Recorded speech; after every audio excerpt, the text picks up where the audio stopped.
2025-2026 시즌을 앞두고 IBK 기업은행 알토스 배구단 내부에서 상당한 구조적 균열 조짐이 감지되고 있습니다. 외형적으로는 외국인 선수 빅토리아 킹켈라, 아시아 쿼터 선수, 베테랑 리베로 임명옥, 젊은 윙 스파이커 육서영까지 안정적인 전력 구성을 갖췄다는 평가를 받고 있지만 그 이면에서는 고액 연봉자들의 기용 문제, 특히 이소영과 황민경 두 레프트 자원의 비효율성이 도마 위에 오르며 팀 내 셀러리캡 구조에 대한 논란이 끊이지 않고 있는데요. 문제의 핵심은 팀 내 셀러리캡 운영의 심각한 비효율성입니다. IBK는 지난 시즌 종료 직후 FA 시장에서 육서영과 연원의 재계약을 체결하며 기대를 모았습니다. 에너지가 넘치는 윙 스파이커의 잔류는 팬들에게 긍정적인 반응을 이끌어냈지만 동시에 이소영과 황민경의 연봉 수준이 재조명되면서 논란이 시작되었는데요. 이소영은 리그 최고 수준인 6억 5천만 원, 황민경은 5억 원에 가까운 금액을 수령 중이며 레프트 포지션 2명에게만 무려 11억 5천만 원을 투입하고 있는 셈입니다. 문제는 이들이 보여주는 경기 기여도가 그 수준에 비례하지 않는다는 점입니다. 2024-2025 시즌 기준 황민경은 33경기에 출전해 공격 성공률 29.74%, 점유율 13.1%를 기록했는데요. 이는 고액 연봉자 기준으로는 기대 이하의 수치이며 수비형 아웃사이드 히터로서의 기여도 역시 부상 이후 점차 하락세를 그리고 있습니다. 이소영의 경우에도 6억 5천이라는 금액에 걸맞은 영향력을 지속적으로 보여주지 못하고 있으며 경기 중 빈번한 교체와 체력 문제, 토스 호흡 불균형 등 여러 요소에서 한계를 노출하고 있습니다. 팬들 사이에서는 이름값은 남았지만 실질적인 활용도는 급감했다는 평가가 확산되고 있으며 이는 곧 고액 연봉자 재구성 필요성이라는 문제의식으로 이어지고 있습니다. 김호철 감독 역시 내부적으로 이러한 문제를 인지하고 있고 최근 한 매체와의 비공식 인터뷰에서 그는 다음과 같이 말했습니다. 우리 팀은 확실히 재능 있는 선수들이 많다. 하지만 고액 연봉 선수들이라면 그만큼 매 경기에서 팀을 이끌 수 있는 퍼포먼스를 보여줘야 한다고 본다. 이름값만으로는 시즌을 버티기 힘들다. 셀러리캡은 제한되어 있고 젊고 활기 있는 자원들과의 조화를 통해 실제 경기력으로 이어지는 효율을 따져야 할 시기다. 그는 또한 세터와 미들 블로커, 리베로의 조합은 안정됐지만 외곽 자원, 특히 레프트 포지션의 운용에 있어서는 더 날카로운 기준이 필요하다며 기존 주전 체계에 대한 암묵적인 불만을 드러내기도 했습니다. 김호철 감독은 빠르고 강한 배구, 속공 중심의 전술을 지향하며 기동력과 효율을 중요시하지만 이소영과 황민경 모두 최근 기동성 저하와 리시브 불안정성을 노출하고 있으며 이는 김호철 감독의 전술 철학과 점점 어긋나는 모습입니다.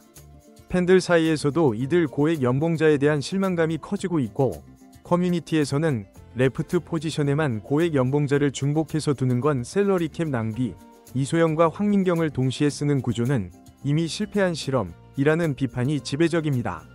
특히 육서영이 빠르게 성장하면서 기동력과 공격 루트를 제공하는 가운데 고액 자원들이 오히려 전술적 유연성을 제한하고 있다는 시각이 강하며 빅토리아 킹켈라 역시 아웃사이드 히터로 기용이 가능하기 때문에 결국 황민경, 이소영 중 누군가는 로테이션에서 자연스럽게 밀려날 수밖에 없는 구조가 형성되고 있는 것인데요.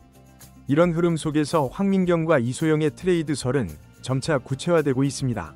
당장 구단은 트레이드에 대해 공식 입장을 밝히지 않고 있지만 팀 셀러리캡 구조와 레프트 과밀 문제를 해소하기 위해서는 고액 연봉자의 정리가 불가피하다는 분석이 지배적입니다. 한 스포츠 행정 관계자는 익명을 전제로 다음과 같이 밝혔습니다. IBK는 지금 외형적으로는 우승 전력 같지만 내부적으로는 균형이 깨져 있다. 황민경, 이소영 선수가 가진 상징성과 경험은 무시할 수 없지만 전력 효율이라는 관점에서 보면 정리가 필요하다는 얘기가 현장에서는 오고 간다. 문제는 연봉인데요. 현재 경기력으로 5억 원에서 6억 5천만 원을 온전히 부담할 팀은 많지 않으며 이로 인해 트레이드가 추진된다면 IBK 측에서 일정 금액의 연봉을 보전하거나 지명권 혹은 복수 자원을 함께 제공하는 형태가 될 가능성이 높습니다. IBK가 황민경과 이소영의 연봉 절반 이상을 떠안는 조건이 아니라면 현실적으로 이적은 어려울 것이라는 분석도 나오고 있습니다. 일각에서는 이소영 역시 무풍지대는 아니라고 보며 비록 팀 내 상징성과 마케팅 측면에서의 영향력이 크지만 6억 5천이라는 금액은 리그 최고 수준이며 경기 중 교체와 부상 이슈가 반복되고 있는 점을 감안할 때 장기적으로는 재계약 혹은 보상 측면에서 셀러리 조정의 대상이 될 수 있다는 시각이 존재합니다. 이처럼 IBK 기업은행은 이제 셀러리캡 구조 개편, 전력 효율화, 포지션 밸런스 재조정이라는 세 가지 과제를 동시에 떠안고 있습니다. 고액 연봉자들의 이름값은 강하지만 실제 경기력은 하락세를 보이고 있는 상황에서 젊고 저비용 고효율 자원들의 성장이 가시화되고 있기 때문입니다.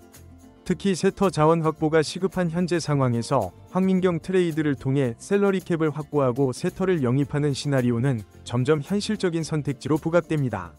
IBK는 그동안 리필딩과 전력 개편을 수차례 시도했지만 포지션 중복과 고비용 선수 중심 운영이라는 근본적인 문제로 인해 번번이 성과를 내지 못했는데요. 이번 시즌은 거의 모든 퍼즐이 맞춰진 상태에서 단 하나 세터라는 핵심 퍼즐만이 빠져있는 상황입니다. 팀의 우승을 현실화하기 위해서는 이제 감정보다는 냉정한 판단, 이름값보다 효율성 중심의 결단이 필요한데요. 결국 IBK가 어떤 선택을 하느냐는 팀의 운명을 좌우할 것이며 황민경과 이소영의 트레이드는 단순한 선수 이동이 아니라 팀 철학과 시스템 개편을 상징하는 결정이 될 수 있습니다. 팬들은 이제 더 이상 과거의 이름에 집착하지 않습니다. 그들은 지금 잘하는 선수와 미래가 있는 시스템을 원하며 IBK가 진정으로 강팀이 되기 위해선 그 기대에 부응하는 선택을 내릴 필요가 있습니다. 지금은 아픔이 따를지라도 그것이 팀을 더 나은 방향으로 이끌 수 있다면 충분히 가치 있는 희생이 될 수 있는 것인데요. 과연 IBK는 어떤 선택을 하게 될까요? 지금까지 스포츠 맛집이었습니다. 구독, 좋아요, 알림 설정은 저에게 큰 힘이 됩니다. 항상 감사드려요.